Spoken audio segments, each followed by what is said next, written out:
আসসালামু আলাইকুম। এখন শুনবেন সংবাদ শিরোনাম।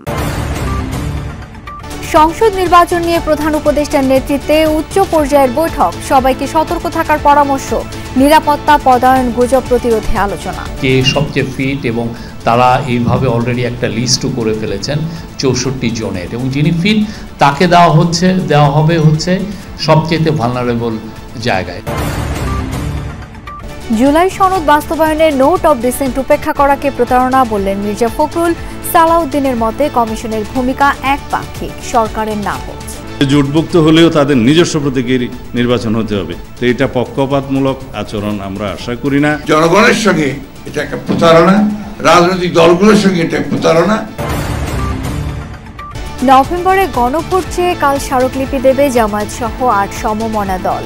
সনদ বাস্তবায়নে সরকারের পক্ষ থেকে সাড়া পেলেই সই করবে এনসিপি।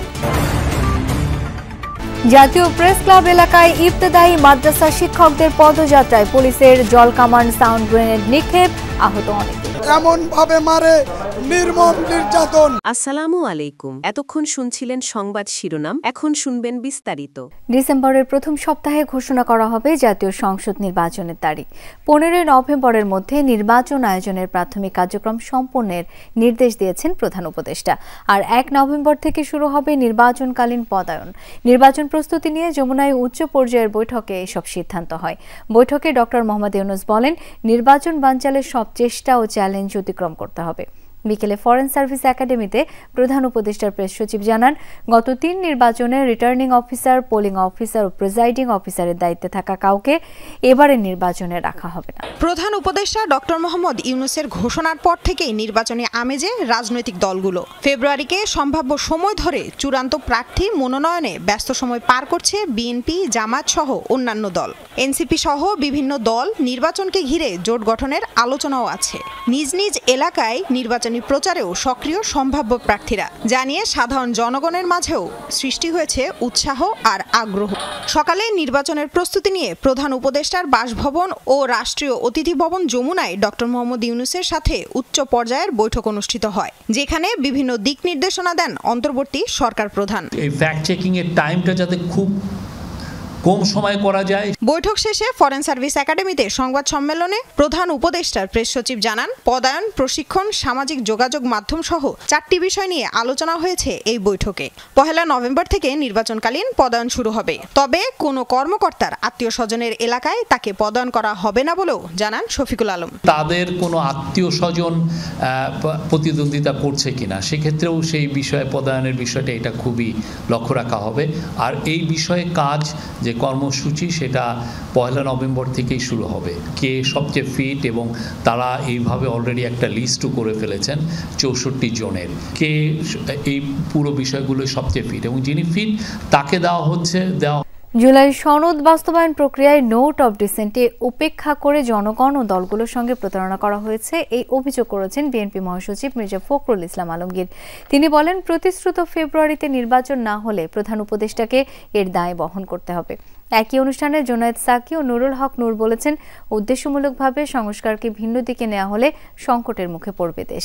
আলাদা অনুষ্ঠানে বিএনপির স্থায়ী কমিটির সদস্য সালাউদ্দিন আহমদ বলেন, সরকার ঐকমত্য কমিশনের একপাক্ষিক ভূমিকায় হতাশ বিএনপি। জাতীয় প্রেস ক্লাবে এক প্রকাশন অনুষ্ঠানে যোগ দেন বিএনপি, গণসংহতি আন্দোলন ও গণ অধিকার পরিষদের 3 শীর্ষ নেতা। অনুষ্ঠানে বিএনপি মহাসচিব জুলাই সনদ বাস্তবায়ন প্রক্রিয়া সংশোধনের আহ্বান জানান। তিনি বলেন, বিভিন্ন দলের নোট অব ডিসেন্ট সনদে উল্লেখ থাকার বিষয়ে ঐকমত্য হয়েছিল কমিশনের আলোচনায়। নোট অফ ডিসেন্টগুলো পুরোপুরি উপেক্ষা করা হয়েছে, ইগনোর করা হয়েছে। এটা তো ঐক্যবদ্ধ হতে পারে না। তার ঐক্যবদ্ধ কমিশনটা করা হয়েছিল কেন? এই ঐক্যবদ্ধ কমিশন, এটা আমি বলবো যে জনগণের সঙ্গে এটা একটা প্রতারণা, রাজনৈতিক দলগুলোর সঙ্গে এটা প্রতারণা। ফলে সংস্কার যে শেষ পর্যন্ত জনগণের অনুমোদন লাগবে, সংবিধান বদলাতে হলে আমাদের একটা পার্লামেন্ট লাগবে, সেই কথাটা আমরা বারবার বলেছি। মানে এখানে বিএনপি একাধিকবার রাষ্ট্র পরিচালনা করেছে, তাদের পরামর্শ সরকার নিতে পারে যে কোনো সময়, তাদের সাথে বসতে পারে। কিন্তু জামাত এনসিপি কে কোন ক্যাটাগরিতে তারা তিনটা দল হিসেবে এস্টাবলিশ করে? মির্জা ফখরুল বলেন, যারা বাংলাদেশকে অস্থিতিশীল দেখতে চায় তারা শক্তিশালী হচ্ছে। যেটুকু সংস্কার দরকার সেই সংস্কারগুলো করে আপনি জনগণের যে কাছে গ্রহণযোগ্য নির্বাচন দেবেন, সেই নির্বাচনের মধ্যে যে পার্লামেন্টে আসবে সেই পার্লামেন্ট এই দেশের সংকটগুলো সমাধান করবে। সুতরাং আজকে যদি এর থেকে কোনো ব্যত্যয় ঘটে, এর থেকে বাইরে যদি যান, তার দায় দায়িত্ব সম্পূর্ণ আপনাকেই বহন করবে। গুলশানে একটি হোটেলে আয়োজিত সেমিনারে বিএনপি স্থায়ী কমিটির সদস্য সালাউদ্দিন আহমদ বলেন, আলোচনা ছাড়াই অনেক কিছু জুলাই সনদ বাস্তবায়ন প্রক্রিয়ায় রাখা হয়েছে। যার উপরে গণভোট হবে জুলাই জাতীয় সনদ যেটা স্বাক্ষরিত হয়েছে, সেটা তো এই সনদে নাই। আছে হলো যে সমস্ত প্রস্তাব ঐকমত্য কমিশন এবং 2-1টি দল দিয়েছিল, সেই প্রস্তাবগুলো যেন ওনারা সরাসরি ওই আদেশের মধ্যে, খসড়া আদেশের মধ্যে তারা অন্তর্ভুক্ত করলো তফসিল হিসাবে। কোনো কারণে নির্বাচন না হলেও আগে জুলাই সনদ বাস্তবায়ন করতে হবে বলেছেন জামায়াতের নায়েবে আমির ডাক্তার সৈয়দ আব্দুল্লাহ মোহাম্মদ তাহের। নভেম্বরে গণভোট না হলে আগামী সব নির্বাচনে চাপ পড়তে পারে বলেও শঙ্কা জানান তিনি। দলটির সেক্রেটারি জেনারেল মিয়া গোলাম পরোয়ার বলেন, নভেম্বরের মধ্যে গণভোটের তারিখ ঘোষণা না হলে জাতীয় নির্বাচনের তারিখ নিয়েও সংকট তৈরি হবে। এদিকে গণভোটের জন্য আগামীকাল ইসিতে স্মারকলিপি দেবে জামায়াতের নেতৃত্বে সমমনা 8টি দল। মগবাজারে দলীয় কার্যালয়ে জামায়াত নেতাদের সাথে বৈঠক করেন কমনওয়েলথ প্রতিনিধি দলের সদস্যরা। তারা আলোচনা করেন অবাধ, সুষ্ঠু ও অংশগ্রহণমূলক নির্বাচন নিয়ে। পরে জামায়াতের নায়েবে আমির আব্দুল্লাহ মোহাম্মদ তাহের বলেন, জুলাই সনদের জন্য কিছু ফান্ড খরচ করে হলেও গণভোটের মাধ্যমে এটি বাস্তবায়ন করা প্রয়োজন।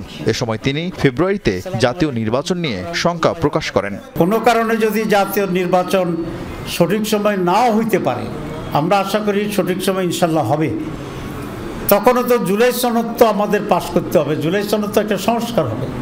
সুতরাং দুটাকে একসাথে জুড়ে দেওয়াটা, এটা আমরা কোনোভাবেই সঠিক মনে করি না। জাতীয় প্রেস ক্লাবে যৌথ সংবাদ সম্মেলন করে জামায়াতের নেতৃত্বে সমমনা 8টি দল। সংবাদ সম্মেলনে জামায়াতের সেক্রেটারি জেনারেল দ্রুত গণভোটের তারিখ ঘোষণা করতে অন্তর্বর্তী সরকারের প্রতি আহ্বান জানান। জুলাই সনদ বাস্তবায়ন, সংস্কার ও বিচারের রোডম্যাপ প্রদান ও নির্বাচন কমিশন পুনর্গঠন করেই ফেব্রুয়ারিতে নির্বাচনের দিকে এগোতে হবে বলে মন্তব্য করেছেন এনসিপির আহ্বায়ক নাহিদ ইসলাম।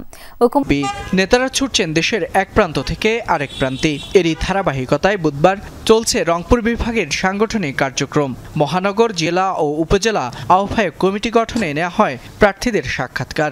এই কার্যক্রমে অংশ নেন দলটির আহ্বায়ক নাহিদ ইসলাম, সদস্য সচিব আখতার হোসেন, উত্তরাঞ্চলের মুখ্য সংগঠক সার্জিস আলম সহ কেন্দ্রীয় ও বিভাগীয় নেতারা। ইবতেদায়ী মাদ্রাসা জাতীয়করণের দাবিতে আন্দোলনরত শিক্ষকদের সঙ্গে পুলিশের সংঘর্ষ হয়েছে। এতে আহত হয়েছেন বেশ কয়েকজন। 5 দফা দাবিতে গত 17 দিন ধরে প্রেস ক্লাবের সামনে অবস্থান নিয়ে আন্দোলন করছেন ইবতেদায়ী মাদ্রাসার শিক্ষকরা। আজ ব্যারিকেড ভেঙে সচিবালয়ের দিকে এগোতে চাইলে এই ঘটনা ঘটে। দাবি আদায় না হওয়া পর্যন্ত আন্দোলন চালিয়ে যাওয়ার ঘোষণা দিয়েছেন তারা। ইবতেদায়ী মাদ্রাসা জাতীয়করণ সহ 5 দফা দাবিতে গত 17 দিন ধরেই প্রেস ক্লাবে অবস্থান করছিলেন বিভিন্ন জেলা থেকে আগত শিক্ষকরা। বুধবার দুপুর 2টার পর প্রেস ক্লাব থেকে মিছিল নিয়ে সচিবালয়ের দিকে পদযাত্রা শুরু করেন শিক্ষকরা। এক পর্যায়ে পুলিশের ব্যারিকেড ভেঙে এগিয়ে যেতে চাইলে শুরু হয় হাতাহাতি। পরিস্থিতি নিয়ন্ত্রণে সাউন্ড গ্রেনেড ও জলকামান নিক্ষেপ করে পুলিশ। এতে আহত হন বেশ কয়েকজন শিক্ষক। এই জায়গায় হাত আগে গেছি, তখন এই জায়গা তো আবার ডাক লাগিয়েছে। এমন ভাবে মারে, নির্মম নির্যাতন। আমার এই হাতের কনুর ভিতরে ফেটে গেছে। আমার এই পিছনে, পায়ের পিছন সাইডে অন্তত 10টা বাড়ি দিয়েছে। ঢাকা মেডিকেল কলেজে প্রাথমিক চিকিৎসা নিয়েছেন প্রায় অর্ধশত শিক্ষক।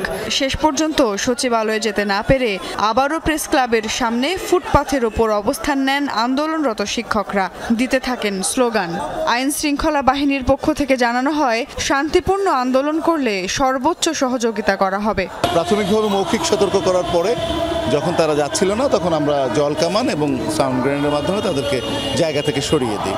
এখন স্বাভাবিকভাবেই তারা আবার তাদের অবস্থানেই আন্দোলন করছে। শান্তিপূর্ণ আন্দোলনের জন্য যে আমাদের আহ্বান, সেটা তারা আছে, এখন তারা সেখানে অবস্থান করছে। দাবি আদায় না হওয়া পর্যন্ত ঘরে ফিরবেন না বলে জানিয়েছেন শিক্ষকরা। প্রয়োজনে আরও কঠোর আন্দোলনের হুঁশিয়ারিও দিয়েছেন তারা।